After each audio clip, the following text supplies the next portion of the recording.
पाकिस्तान की बात बाद में करेंगे, वाया जर्मनी होकर चलेंगे पाकिस्तान। एक बार चलते हैं जर्मनी।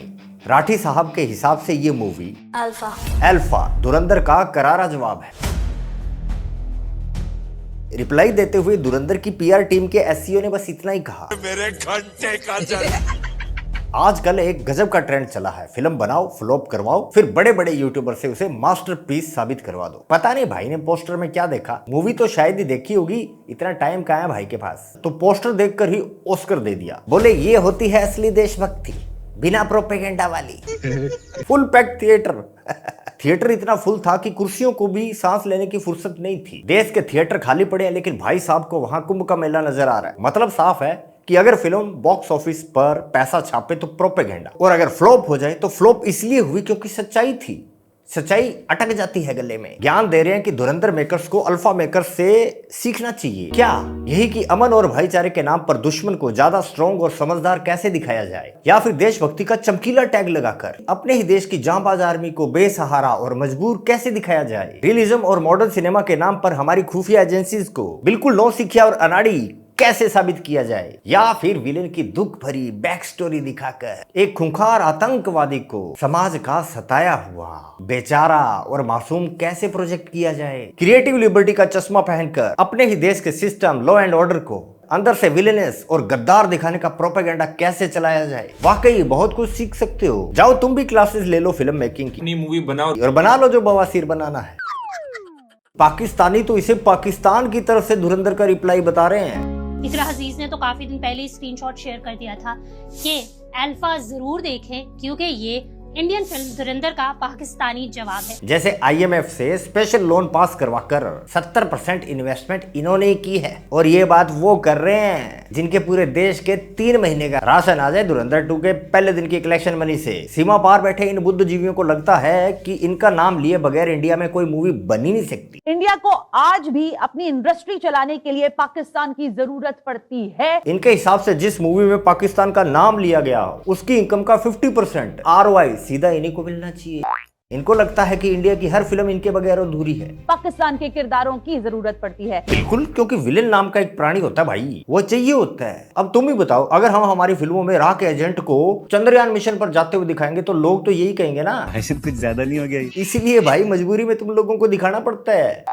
क्या करें, नफरत में अंधे जो हैं। इतना बड़ा दिल कहां से लाएं कि 26/11, लाल किला, मुंबई, जयपुर, कश्मीर, अहमदाबाद में हुए आतंकवादी हमलों को बस तुम्हारी जवानी के जोश में किया गया छोटा मोटा एडवेंचर समझकर माफ कर दें।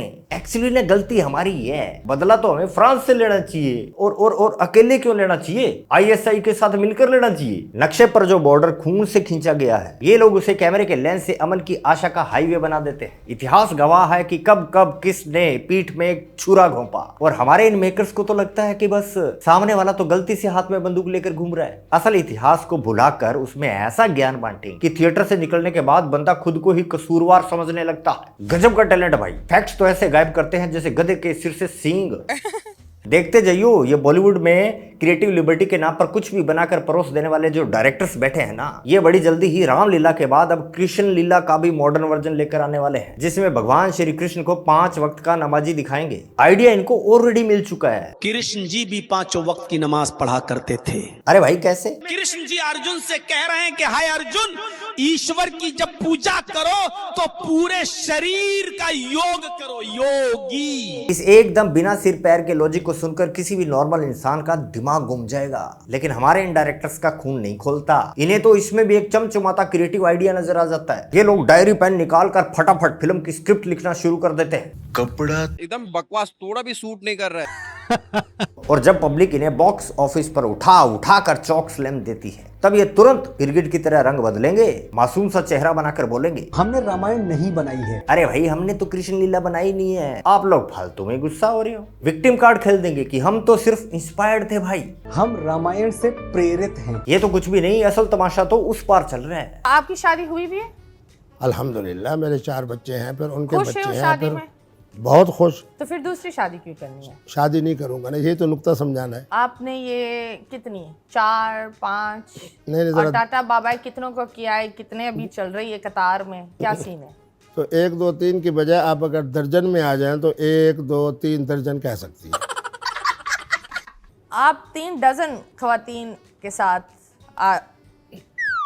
मतलब इस लेवल के ठरकीपन के बाद भी फिल्म बनाएंगे तो हवस तो सिर्फ पुजारी जी की दिखाएंगे। एक बढ़िया सा मैसेज तो पोर्ट्रे कर देंगे, सीन को इमोशनल भी बना देंगे, लेकिन बदमाश सिर्फ कौन निकला? इन पाकिस्तानियों के ठरकीपन पर तो पूरी सीरीज बना रखी है मैंने, पार्ट 1 से 7 तक। टाइम निकाल कर आपको देखनी चाहिए। उर्दू वुड का खेल तो भाई एकदम फिक्स्ड है। इनके स्क्रिप्ट राइटिंग का प्रोसेस इतना सुलझा हुआ है, पहले एजेंडा तय किया जाता है, फिर कैरेक्टर के नाम और पहनावा। अगर नाम जहूर मिस्त्री है तो समझो वो पर्दे पर देश का रक्षक बन के निकलेगा, देश के दुश्मनों का नट बोल्ट टाइट कर देने वाला मिस्त्री, जहूर मिस्त्री। प्लेन हाईजैक करने वालों के नाम तो भोला और शंकर रखे जाते हैं।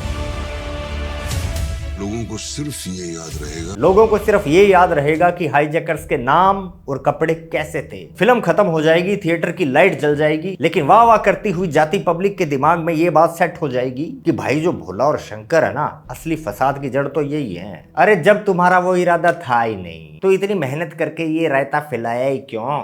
असल में असली खेल बहुत ही सिंपल है। फिल्म का बॉक्स ऑफिस पर क्या होता है इन्हें कोई फर्क नहीं पड़ता, क्योंकि जो असली काम था वो तो हो गया, यानी कि नैरेटिव सेट करना। वो तो ये पहली ही फुटेज में सेट कर चुके भाई साहब। जनता के दिमाग में जो गलत इमेज बिठानी थी वो तो बिठा चुके। बाद में चाहे जितने मर्जी यूटर्न ले लो, माफी मांग लो, विक्टिम कार्ड खेल लो, पर पीछे बैकग्राउंड में से एक ही आवाज आती है, भाईजान मुबारक हो, कामयाब रहे, मकसद पूरा हुआ। जब आप और मैं इस तरह के चल रहे प्रोपेगेंडा के खिलाफ आवाज उठाएंगे, विरोध करेंगे, तो कुछ कछुए खोपचे से अपनी गर्दन बाहर निकाल कर रोना शुरू कर देंगे। क्या आप जानते हैं कि इंडिया में तो फ्रीडम ऑफ स्पीच बची ही नहीं, और जब इससे भी काम नहीं चलेगा तो ये फैक्ट्स और डाटा ही बदल देंगे। 150 करोड़ के भारी भरकम से बनी ये बवासीर अल्फा। हाँ, इसी को ही देख लो। थिएटर में जब ये औंधे मुंह गिरी तो बुद्धिजीवियों ने रातों रात इसका बजट ही बदल दिया। जो फिल्म कल तक 150 करोड़ की महा मूवी बताई जा रही थी, फ्लॉप होते ही उसे 80 करोड़ की एक छोटी फिल्म डिक्लेयर कर दिया गया। लेकिन ये ज्ञानी लोग एक बहुत छोटी सी बात भूल गए। जिस धुरंधर को रिप्लाई देने ये निकले हैं, उसने अपने पहले ही दिन बॉक्स ऑफिस पर 100 करोड़ छाप लिए थे। तो कहां पहले दिन की वो 100 करोड़ की दहाड़, और कहां ये अल्फा। तुम चाहे जर्मनी में बैठकर ट्वीट के रैकेट छोड़ो, या फ्लॉप होने के बाद अपनी पीआर टीम से बजट को जस्टिफाई करवाओ, जनता अब तुम्हारी क्रोनोलॉजी को अच्छे से समझ चुकी है। ये जो अल्फा बनने के चक्कर में तुमने बवासीर परोसी थी ना, जनता ने इसका गेम बीटा फेज में ओवर कर दिया। And for your kind information, दरबार इज ऑल्सो ओवर। तो ठीक है दोस्तों, आज के लिए बस इतना ही। दरबार खलास, मिलते हैं नेक्स्ट वीडियो में। जय हिंद, जय भारत।